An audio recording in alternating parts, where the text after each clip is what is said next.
চিত্রনায়িকা নুসরাত ফারিয়া ও চিত্রনায়ক জায়েদ খান সহ ১৭ অভিনয়শিল্পীর নামে হত্যা চেষ্টা মামলা হয়েছে।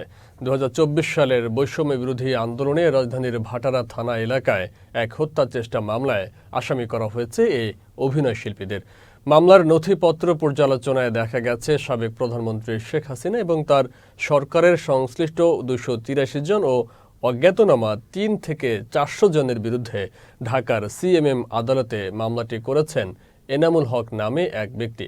মামলায় বৈষম্য বিরোধী আন্দোলনের বিপক্ষে অবস্থান নিয়ে আওয়ামী লীগের অর্থ যোগানদাতা হিসেবে আসামি করা হয়েছে ঢাকাই চলচ্চিত্রের জনপ্রিয় নায়িকা নুসরাত ফারিয়াকে।